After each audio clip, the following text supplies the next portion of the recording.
5, 4, 3, 2, 1, 0. All engine running. Liftoff. We have a liftoff. This is About Space, America's return to space, with news and information on our U.S. space program. Is your host of About Space, David Denault. Welcome, and thanks for joining me today. If you listened to last week's program, I shared an article about the city of Sodom. It's believed that a giant space rock demolished an ancient Mideastern city and everyone in it, possibly inspiring the biblical story of Sodom, some 3,600 years ago. Last week, archaeologist Dr. Stephen Collins, who discovered the ancient site, will share his findings of the meltdown of Sodom next, as America and the world is listening to About Space today. About Space invites you to be our guest for the next SpaceX Crew 3 launch on Sunday, October the 31st. Be our guest with overnight lodging at the Best Western on Cocoa Beach with a full breakfast and all the amenities at the Oceanfront Hotel, plus 2 tickets to see the Kennedy Space Center. So come, be our guest. Just go to our special website, aboutspacetoday.godaddysites.com. That's aboutspacetoday.godaddysites.com. And enter today and be our guest for the next manned SpaceX launch. Welcome back. Archaeologist Dr. Stephen Collins says most people only want to know, how bad was the destruction? But you know, with all of that, what everybody really wants to know is, how bad was the destruction? Did you find the destruction? And how terrible was it? Most of the city was never touched after it was destroyed. And there's a meter, 3 feet of black ash and destruction debris. And that's true all over the site. It's really, really ugly stuff. The surface of the pottery is in fact melted into glass. We've had all of this analyzed at New Mexico Tech. It's continually being analyzed there even now. But what's interesting, let me tell you what we know about it. That stuff is trinitite. That's from ground zero of the explosion of the first atomic bomb near Alamogordo, New Mexico. Okay? They are physically identical. In fact, when I handed this shirt to the USGS geologists, the scientists that were working with this, first time they saw this, they said, "Oh, nice piece of trinitite." I said, "Flip it over." I said, "Oh, it's pottery. Where did you get this?" "Never mind, just run the tests." The surface of that Middle Bronze Age pottery sherd, which was in a clean sealed locus, about 9 feet down in the excavation, that can only be produced between 8 and 10,000 degrees Kelvin, which is about 12 to 15,000 degrees Fahrenheit. That doesn't happen geologically. It doesn't happen on this planet. Can only be done cosmically. In fact, all the mud bricks from the buildings are blown off the southern end of the site. We now know the trajectory of the object. And by the way, the Hebrew says that God sent down fire and goprit. And you know what goprit means? It's sometimes translated sulfur or brimstone. That's not the actual meaning of the word, not during Abraham's time. The meaning is burning stone. Burning stone.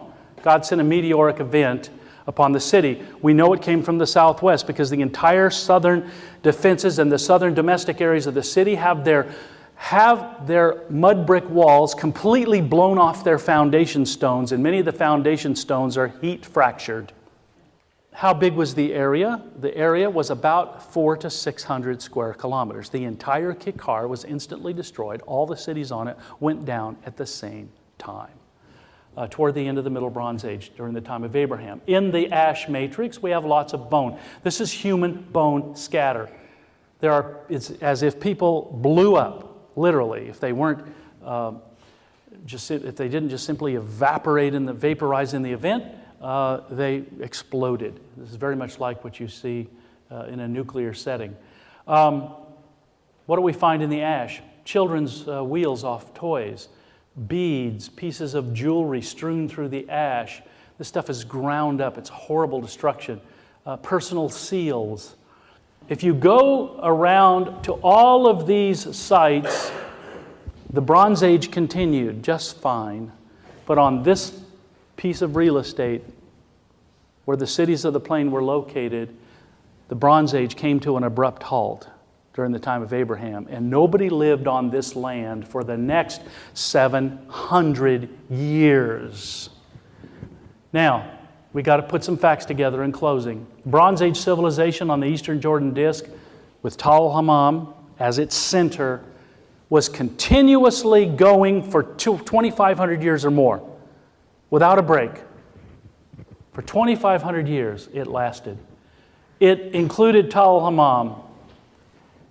And Tal Hammam and all the sites around it came to an abrupt and fiery end toward the end of the Middle Bronze Age, and it remained without cities and towns for the next 7 centuries. Now, those are two facts confirmed by the archaeology. What you have to do is put those together into a question. And that operative question is this: why did the best watered agricultural land in the region remain without cities and towns for 7 centuries following its violent destruction? So the Sodom narratives carefully mark out a location for the cities of the plain north of the Dead Sea, east of the Jordan River, where in fact ruins of great Bronze Age cities exist, exhibiting all the cultural influences that the book of Genesis talks about. Such a high degree of correspondence between text and ground cannot scientifically be considered a mere coincidence. If in the past, remember I talked about the blank archaeological maps. This is something we are now sort of shoving under the nose of archaeologists.